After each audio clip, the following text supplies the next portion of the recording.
Jadi ada keturunan Nabi di Indonesia tuh, tapi Nabi Ismail dan Nabi Harun. Kalau Nabi, kalau keturunan Imam Ali itu saya belum belum nemu, setidaknya secara DNA-nya loh ya. Kalau kemarin ada satu marga Subaidi itu bilang bahwa ada keturunan Nabi, keturunan Imam Ali, cuma saya belum melihat profil DNA-nya, belum belum terpublish gitu ya. Jadi ini keterangan daripada Dokter Sugeng masalah tes DNA. Kalau dipaksakan tes DNA nanti, maka di Indonesia ini baik dari jalur Sayyidina Hasan ataupun Sayyidina Husain, maka akan banyak yang gugur nasabnya, yang bersambung sampai pada Rasulullah Sallallahu Alaihi Wasallam. Ini kalau tidak pakai ilmu syariat, tidak memakai kaidah-kaidah nasab. Makanya ketika yang dibahas itu nasab, ketika tesis itu berupa tesis ilmiah dalam masalah nasab, ya ikut kaidah nasab biar tidak hancur lebur hasilnya.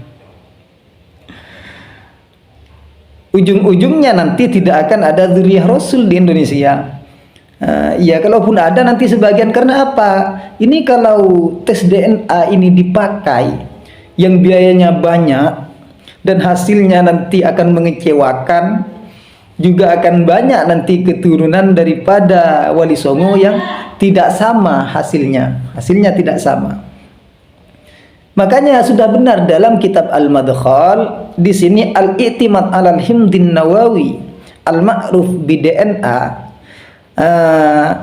li isbatil ansabil ba'idah, berpedoman pada tes DNA, pada DNA untuk menetapkan nasab yang sudah jauh. Ini ya minat turukil batilah, termasuk daripada cara yang batil, termasuk daripada cara yang batil, al kharija an qawaninil fan, yang keluar daripada ilmiahnya ilmu nasab. Berarti tidak sudah keluar daripada pembahasan ilmu nasab ini. Kalau mau mentiadakan nasab sadah ba'alawi atau mau menetapkan suatu nasab yang sudah jauh dengan memakai tes DNA, ya. Kenapa?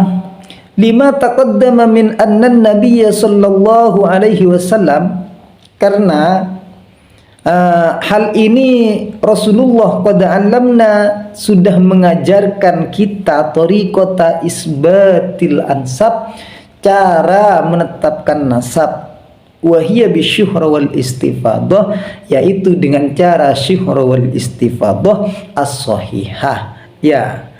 Jadi mari kita kembali ke syariat, kita kembali ke faham ahlus sunnah wal jamaah, di mana di sini ulama ahlus sunnah wal jamaah sepakat semua dari dulu sampai sekarang, tidak ada yang menentang bahwa nasab sadah ba'alawi ini memang sahih. Bahkan Syekh Yusuf An-Nabhani di dalam kitabnya mengatakan nasab sadah ba'alawi ini nasab paling sahih, bukan hanya sahih, nasab paling sahih. Ini bi ijma'il ummah, ini ijma' ulama, sudah ijma' ulama bahwa nasab paling sahih itu nasab sadah ba'alawi, seperti itu.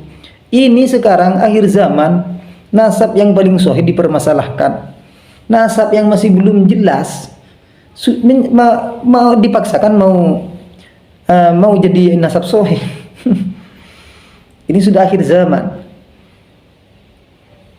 Maka dari itu kita harus takut ya saudara, takut untuk sembarang menafikan nasab orang lain. Kenapa kok kita harus takut? Harus berhati-hati, harus menjaga diri kita agar tidak suka mencela atau mentiadakan nasab orang lain, karena li'anna ta'ana bighairi haqqin da'un fi ummati Muhammadin sallallahu alaihi wasallam, karena mencela, menafikan nasab orang lain bighairi haqqin, tanpa hak, daun itu merupakan penyakit, merupakan penyakit min ummati Muhammadin sallallahu alaihi wasallam, di dalam umat Rasulullah sallallahu alaihi wasallam. Seperti itu. Kalau semua semua orang yang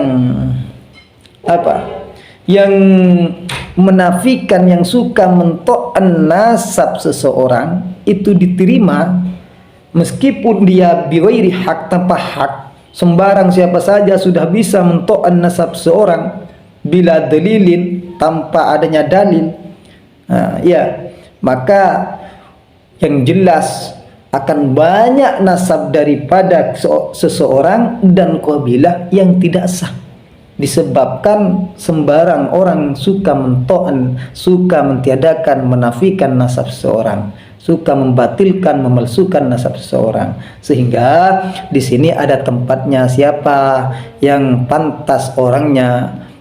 Kalau dari ulama nasabah itu sudah tahu cara memverifikasi nasab dan sudah tahu cara mentiadakan nasab. Ini namanya keluar daripada ilmu nasab kalau memaksakan pakai tes DNA. Ini sudah dijelaskan oleh Dr. Sugeng di dalam podcastnya Pak Haji Roma Irama. Semoga ini bermanfaat dan kita kembali lagi ke awal. Kita percaya terhadap Sadeh Ba'alawi bahwa nasabnya bersambung ke Rasulullah. Percaya bahwa faham Ahlus Sunnah wal Jamaah yaitu mengikuti para ulama. Seperti itu. Terserah antum masih tetap, ya terserah, asalkan kita tetap menjaga kerukunan. Perkara mau mengadu hujah, terserah, asalkan hujahnya tetap yang sopan. Seperti itu ya. Terima kasih.